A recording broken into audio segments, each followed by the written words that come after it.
Hello, everyone, and welcome to episode 68 of the Construction Record Podcast.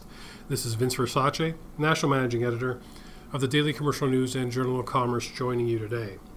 This podcast is supported by ConExpo ConAg. Check out North America's largest construction show, which will hit the stage in Las Vegas next year from March 10th to the 14th. With over 2,000 exhibitors, there will be a lot to see and do at the show.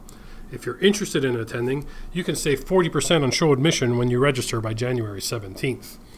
Some of you may know that this podcast is a supporting podcast of ConExpo.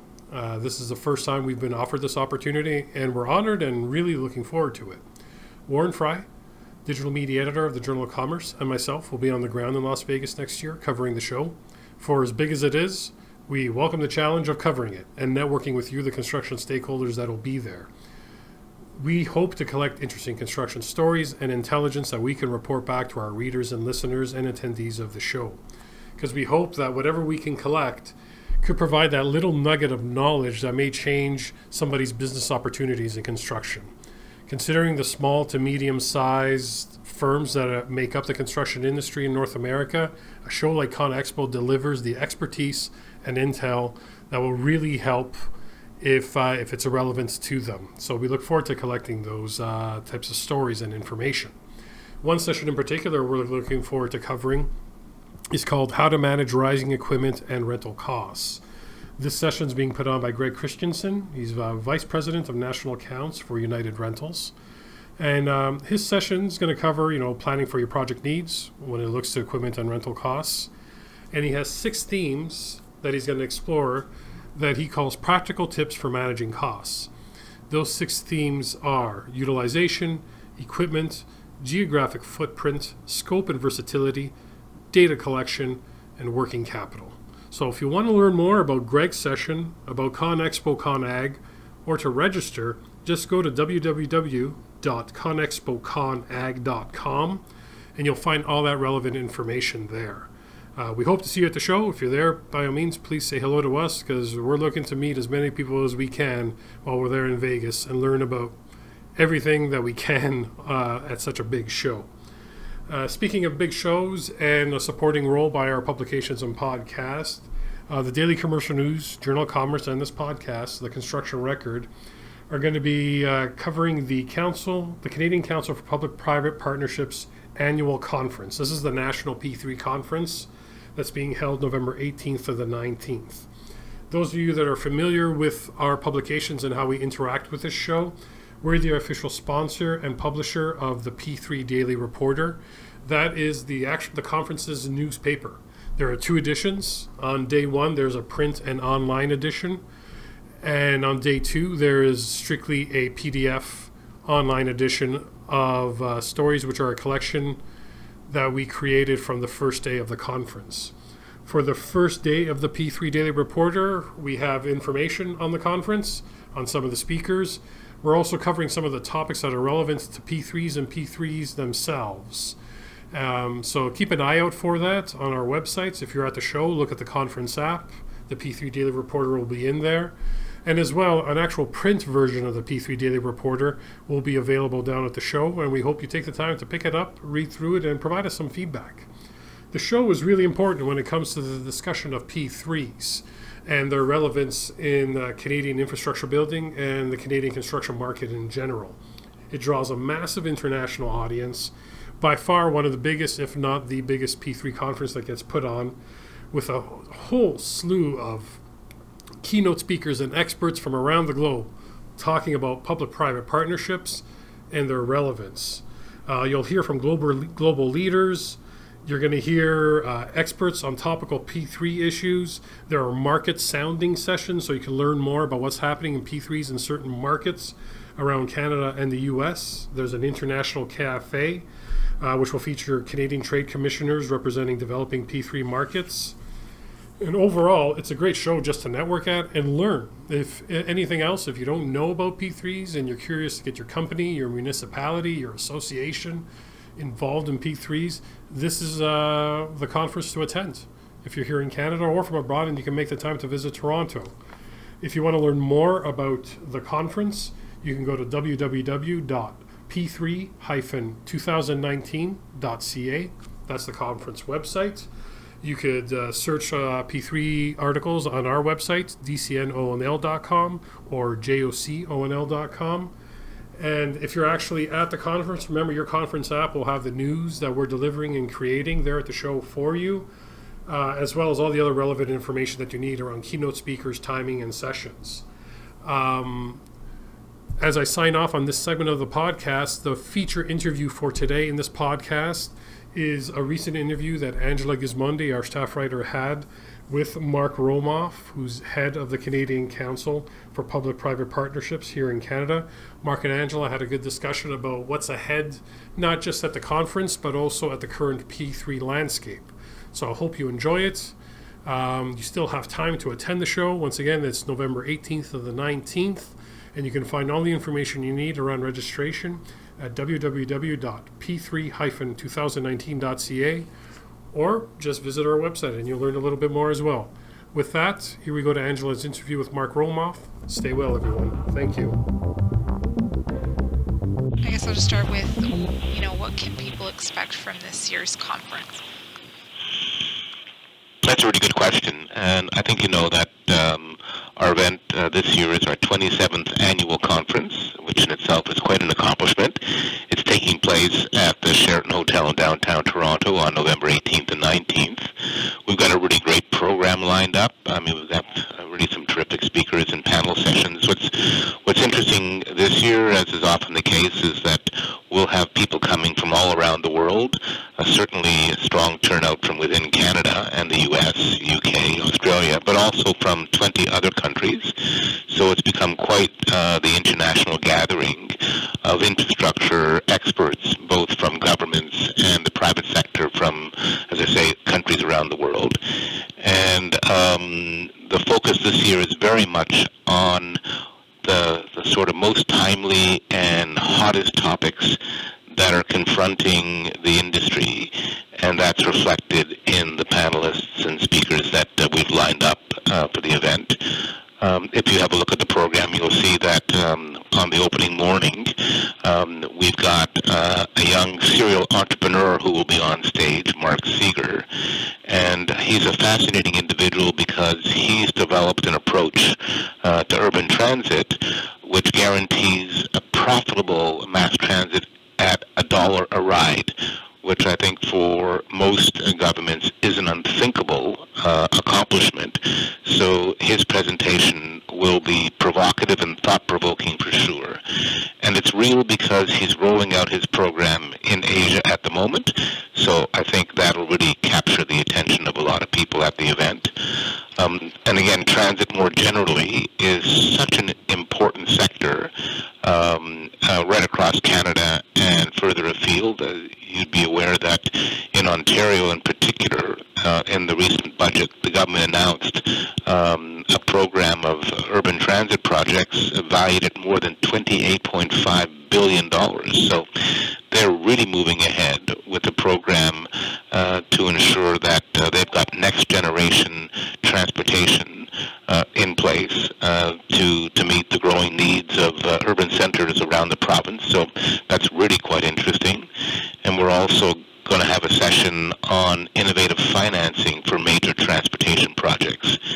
So, these days, these big projects are expensive, and they require sort of real innovative thinking about how to put it together in a way that governments can afford and meet the demands of citizens, people like you and me, who are looking for high-quality transit.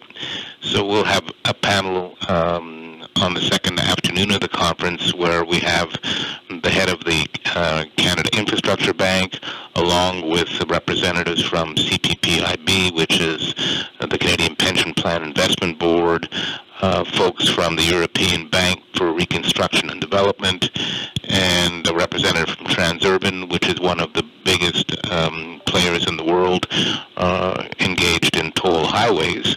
So it's really quite an interesting collection of people. And what I like about the program this year is that we're really recognizing that the infrastructure sector has evolved, and even the way in which public-private partnerships have been used is evolving, and it's really because the world world is very different today than it was 5, 10, 20 years ago, and we can talk a bit more a little later maybe about some of the issues that are on people's minds, but not least of which are concerns around the impact of climate change on the sort of next generation of infrastructure, things like cybersecurity issues. These are significant issues which all bear on the way in which we build our infrastructure for the future. Okay, any other sessions you'd like to mention? Well, I will say that we've got 2 sessions focused on the Indigenous infrastructure challenges.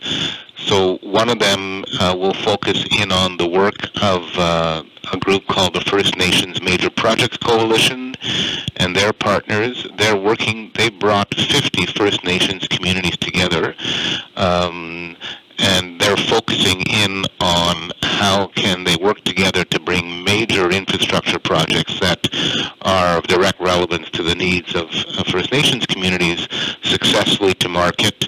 So that'll be a focus of one of the sessions, and in that discussion will be reference to the new First Nations Infrastructure Institute, which is in the stage of becoming a reality. They're working hard to get that initiative launched soon, and that'll be a facility that will be a center of excellence for First Nations communities who are trying to bring projects to market. And they've got a little bit less experience in the space, so this new institute will be helpful to them as they try to architect their projects to make them interesting to the bidding community who will want to build them. So that's an area of particular interest. We'll also have a panel that will focus in on a very interesting and landmark project in the Northwest Territories. You may be aware that they're building an all-seasons road there, and what's interesting about that project is that for the first time there is an equity investment in cash from Indigenous communities. That's really quite exceptional. And furthermore, the contract that's been entered into between the government of the Northwest Territories and Kiewit, which is the company that's overseeing the project, also for the first time makes provision for the impact of climate change and allocates risks and responsibilities to both the government and the company to do certain things to mitigate the impact of climate change. That's another unprecedented element of a PPP or a P3 project, and I think what you're going to find is this Twitcho All Seasons Road initiative is going to become a bit of a benchmark for other P3 projects across Canada. It's a very interesting time from that perspective. So we've got those sessions in the program, as well as a number of other panel discussions. So we're going to have a number of Canadian ministers participating in the conference this year.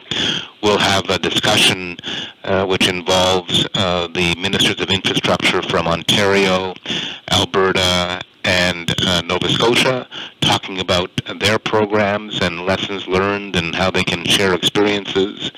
We'll also have the Minister of Transportation coming from Alberta to speak about their programs. They have a long history of using P3s for transportation, and they'll be talking a bit about what the future might look like.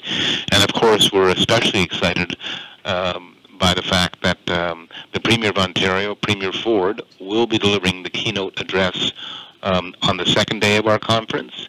That should be very interesting. I think you may be aware, or your listeners may be aware, that Ontario, in their last budget, announced an investment of $144 billion in infrastructure over the next 10 years. So that's really quite a remarkable commitment. And I made earlier reference to climate change. We're going to have a luncheon keynote speaker on the second day of our program who will be speaking about the impact of climate change on resilient infrastructure. This is Kathleen Savio, and she is the CEO for North America of Zurich Insurance, which you may know is one of the world's largest insurance companies. And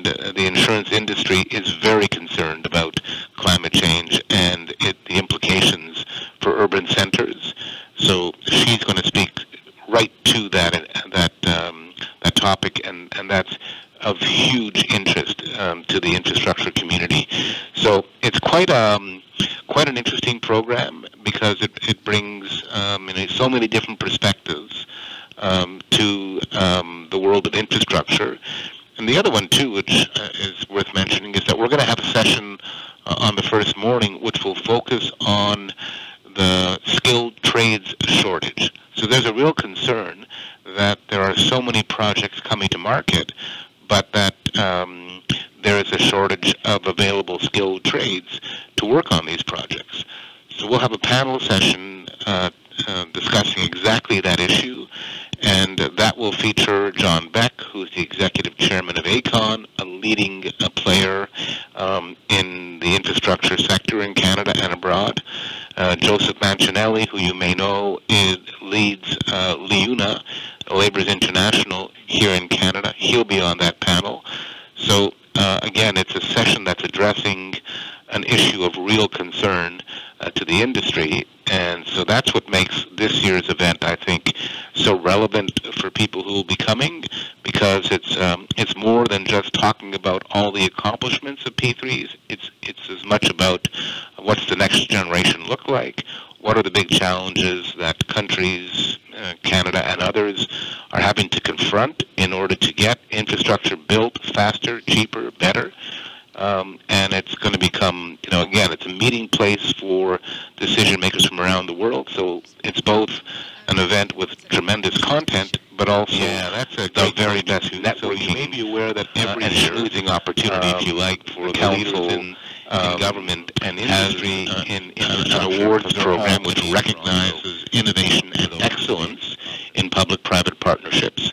And this year, we've identified 5 projects that are going to be award recipients. We've now announced those award recipients. There are 2 categories, gold awards and silver awards. And these are just great projects, so some of them you may know about. So, for instance, one of the gold award winners is the Gordie Howe International Bridge Project.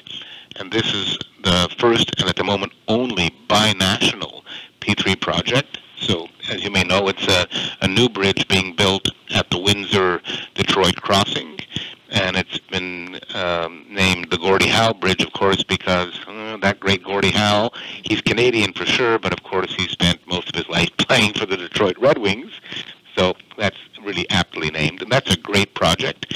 And again, it's binational, so it has its own complications, but it also is one of the largest P3 projects in Canada. The cost was in excess of $5.7 billion. So that's a big deal. I also mentioned the Tlicho All Seasons Road up in Northwest Territories. That, too, is an award winner this year for the way in which the project was developed. And it's an important one because that particular gravel highway will be the link between the remote northern community of Wati and its neighbors in the Northwest Territories. And as I mentioned earlier, it's the first project with an Indigenous cash-funded equity stake in the project. So that's a really important one, too. And then we've got 3 silver award winners. There is the Library and Archives Canada project in Gatineau, Quebec. And this is a new flagship building which is important because it's not only, first of all, it's net zero carbon in its construction, which is terrific, and it's going to be the archival preservation project, so it's dedicated to that, and really the most significant such facility in the Americas, and it's the first federal building that's being built to meet the requirements of Canada's greening government strategy. In the end, it'll be the world's largest preservation facility, and it'll have high-tech automated archival storage and retrieval systems built into it. It's really very impressive. You have to go visit it. And then we've got the new Toronto Courthouse. That construction is now underway, and it'll be the first high-rise courthouse in downtown Toronto. It'll amalgamate 6 Ontario courts of justice locations and bring it all together in one new accessible location. And that particular project, using the P3 model, ended up saving government $229 million. So pretty significant And then the other one, the fifth one, is the Stony CNG bus storage and transit facility, which is located right by the Calgary International Airport. And that new facility will hold more than 500 standard 12-meter buses, and it'll be the largest indoor compressed natural gas fueling complex in North America, and one of the largest in the world. So here we have 5 quite unique and different projects, all very substantial, and quite remarkable in the way in which they've been architected and brought to market. And that's really the intent of the awards program, is to single out those very special stories in the hope that the accomplishments and the innovations that they've introduced can be replicated in other projects around the country, and for that matter, further afield too, because, as I think you know, Canada is recognized globally as having an approach to P3s that is really best in class. So lots of countries watch Canada and try to learn from Canada. So our ability to celebrate our very best projects is one way of reinforcing that message and sharing the experience, and that's, again, another reason why so many people come to the conference from around the world. Okay, perfect. Anything else to add? The only thing I would suggest is that all your listeners should register and come to the conference for all the reasons that I mentioned in terms of the program.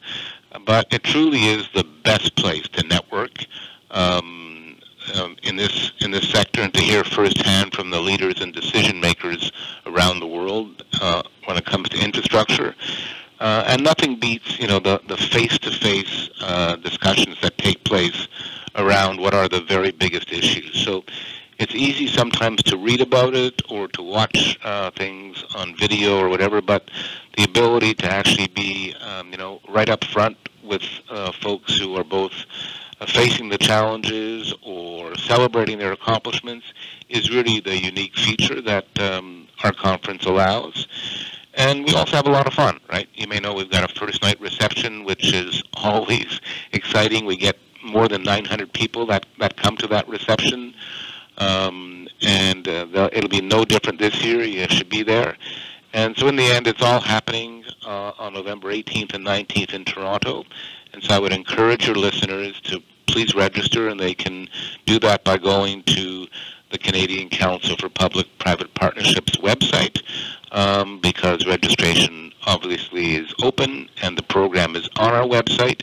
That's www.pppcouncil.ca, and they'll be able to see the program and register from there too. And I'll finish by saying that for those from the private sector who have never come to the conference before, if you're a first-timer, then you're going to get a 20% discount on the registration fee. That same discount applies if you come from the public or not-for-profit area. But if you're a member of the council and coming from the public sector or not-for-profit, you'll be able to register for $495. That's pretty reasonable for a great two-day conference. So let's get all your listeners to come. We'd love to have them, and if they do come, they should make sure they find some time to meet with Mark Romoff, who's so happy to be talking to you today. That's great. Thanks